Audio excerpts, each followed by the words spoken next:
I am jumping into Ada Turtles, a retro-style side-scrolling adventure that lives inside the game room, a gaming platform built on Cardano. This is one of those worlds where the second you start moving, you immediately feel the nostalgia. It reminds me of the classic arcade and early console platformers that many of us grew up with. Simple control, straightforward movement, but it pulls you in because the core challenge is timing, precision, and just surviving each section of the level. As soon as the game opens, I am placed into a linear stage. I control a turtle hero who moves horizontally. The goal is very clear. Reach the end of the level, stay alive, and react at the right moment. It is not a game that asks you to plan 10 minutes ahead. It is about reading what is coming next, seeing an enemy, avoiding a hazard, and trusting your reflexes. What makes this experience interesting for me is that even though it feels nostalgic, it is actually part of a bigger idea. The Game Room is a platform where casual games come together with blockchain-enabled access and rewards. Here some people enter through an NFT pass that gives them unlimited play and quarterly ADA rewards. Others join by simply purchasing short-term access using ADA or tokens from different Cardano projects. That means I am not just jumping into a random browser minigame. I am also part of a space where community and ownership overlap with play. But in this introduction, all I want you to notice is how it feels to play. The pace is quick. The visuals are lighthearted. Everything is turtle-themed with aquatic energy to it. I do not need a tutorial to understand how to move.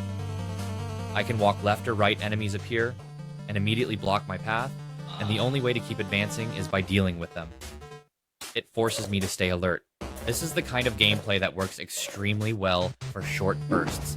It fits perfectly into situations where you have 5 minutes, maybe you are waiting for something, or you want a quick competitive moment for a leaderboard score. It is a very easy entry point into this entire ecosystem, and it is what makes Ada Turtles the perfect opening window for new players. As I continue exploring Ada Turtles, I want to take a moment to talk about what this game represents, and the bigger purpose behind the world it exists in. When I play, I am not just pressing buttons and trying to reach the end of a stage. I am stepping into a larger mission. A mission that the Game Room is trying to build inside the Cardano ecosystem. The whole idea here is to create a place where people come together to play, not through complicated mechanics or long-term strategy, but through classic arcade-style simplicity. Accessible, nostalgic, and fast. The goal is to make it easy for anyone, regardless of whether they are deep into blockchain or completely new to join, pick up a controller mentally, and enjoy a few minutes of challenge. While I play Ada Turtles, I constantly feel how intentional that design is. The game is short form, it respects my time, and gives me a clear objective. The long-term vision behind this is to build a gaming environment where ownership and participation are shared. People who want a permanent seat in this space, they can hold a Game Room pass, which gives them unlimited access and connects them to ADA rewards. But, and this part matters, it does not shut out anyone else. If someone simply wants to play even for a day or a week or a month, they can join. And they do not need a big investment or blockchain expertise. That openness is something I really appreciate because it turns Ada Turtles into more than a retro platformer. It becomes a tool, a bridge, a way to let people casually step into a Cardano-powered ecosystem without ever feeling forced to understand what a wallet is or how a blockchain works. Inside that vision, Ada Turtles plays a key role because it is the type of game that anyone can learn in 10 seconds. There is no heavy onboarding, no steep skill wall. It is approachable, and it welcomes people in. Whether someone is here for a competitive leaderboard run, or they are simply trying to pass time, it fits long-term. I see this model fostering a broader community, a place where gamers, blockchain supporters, and curious newcomers all share the same digital room. The long-term expansion plan, however, is not specified, so anything beyond the current vision cannot be assumed. What I can say from what exists is that the identity of this ecosystem is built around fairness, participation, and easy entry. That is the core of the mission, build a digital arcade where nostalgia becomes a doorway into a new kind of shared digital ownership. And Ada Turtles is one of the opening keys. As I enter the actual gameplay of Ada Turtles, the features that shape this experience start to reveal themselves through action. The very first thing I notice is how natural movement feels. I can walk left, I can walk right, and the entire game unfolds horizontally as I progress. There is no confusion, no layers of menus, no systems to memorize. It is direct. And because of that, every second I am in control, I am already inside the challenge. What makes Ada Turtles stand out for me is how it blends simplicity with tension. I move through each stage, but my journey is never empty. Enemies appear in waves, and they do not politely wait. They block my path, creating a moment where progress is earned, not given. The screen does not unlock until I defeat them. And suddenly, a casual retro adventure feels like a test. Combat is straightforward. I strike with basic attacks, and I can chain hits together. It becomes this small, physical rhythm. Punch, reposition, punch, maintain distance. I have to stay facing enemies because if I get surrounded, the pressure ramps up quickly. That awareness of where I stand and where enemies are coming from creates a surprising level of focus even inside a minimalistic game. Survival is a constant thread. I am always thinking about my health bar. Every hit I take shows me that mistakes are not just visual flaws, they shorten my ability to continue. If my health reaches 0, the run ends and that moment is not abstract, it is a hard reset. A reminder that skill is the difference between a low score and leaderboard potential. The pacing of the entire experience is fast. Stages are designed to be short, which means I never feel trapped. I am always one wave away from advancement. That quick cycle makes the game perfect for community events or friendly challenges, or even for players who want to hop in during a break and test themselves for just a few minutes. The art identity adds personality. Everything is turtle-themed, aquatic, lighthearted. It gives a sense of charm, reminding me that while I am fighting enemies and timing jumps, I am still in a playful world. What Ada Turtles delivers is a combination that is rare, easy to understand, fast to get into, but deep enough in execution that I immediately want to try again, improve, and go one stage farther.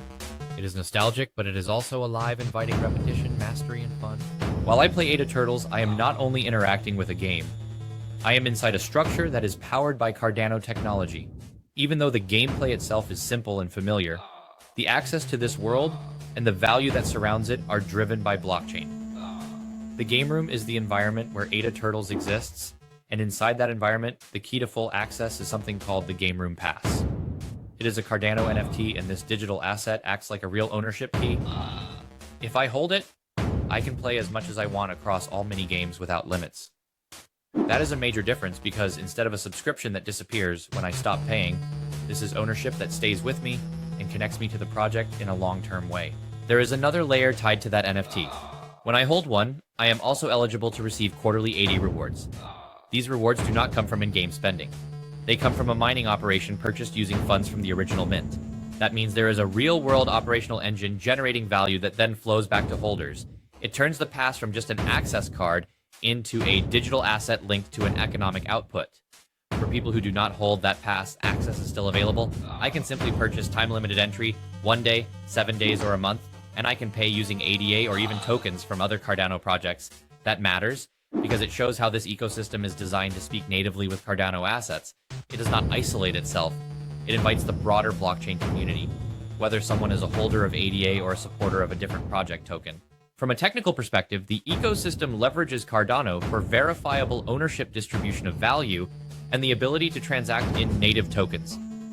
The specific smart contract mechanics, metadata structures, or governance layers are not described, so I cannot assume anything beyond what is clearly stated. What I can say is that Cardano is the infrastructure that enables the ecosystem to define who has unlimited access, who receives rewards, and how entry is purchased. Playing Ada Turtles feels simple, but under the surface, it is part of a model where gaming meets blockchain utility, where a casual platformer becomes part of a shared asset-driven community, and where ownership shapes who gets to play and who participates in the long-term value of the project. As I spend time inside Ada Turtles, I start to understand why this project matters not only as a game, but as part of a larger ecosystem. The value here goes beyond a single play session. It is about what this kind of experience creates for the Cardano community and for anyone stepping into this space. From the perspective of a player, Ada Turtles gives me something familiar. It respects nostalgia, and it gives me a way to engage without needing to think deeply. That is a powerful entry point for onboarding because someone who has never touched a blockchain before could open this game, start moving, and in seconds feel at home. The barrier melts away. The game room, which Ada Turtles is part of, introduces a model where gaming becomes more than entertainment. Holding a Game Room Pass connects me to Ada rewards, which come from crypto mining equipment bought using original mint funds. That means the economic value does not depend purely on speculative token prices. It is tied to an operational engine, and in the blockchain space, that type of model is rare. The ecosystem benefits because users are encouraged to return, not only to play, but to remain part of a community where ownership has meaning. The people who hold passes have a reason to stay because they are tied to the project over time, and the people who do not hold passes still have pathways in. They can pay for limited time access using ADA or tokens from other Cardano projects, which creates bridges between communities instead of walls. For the industry, the impact lies in the concept itself, a simple arcade minigame serving as a gateway into blockchain utility. Instead of trying to force people to understand wallets, protocols, or tokenomics, Turtle says just play, and through play, you naturally step into a world of digital ownership and rewards. This is where I see the vision taking shape. Thank you so much for listening to this episode. And before I go, don't forget if you'd like to receive a very short but value-packed email from me every Tuesday. You can sign up for the Cardano Gaming newsletter. Every Tuesday, I'll be sharing the latest from the Cardano Gaming ecosystem to help you make better decisions. So, if you don't want to miss out, just go to the link on the description, leave me your email, and very soon I'll be in your inbox. That's all for today. I hope you have a great week.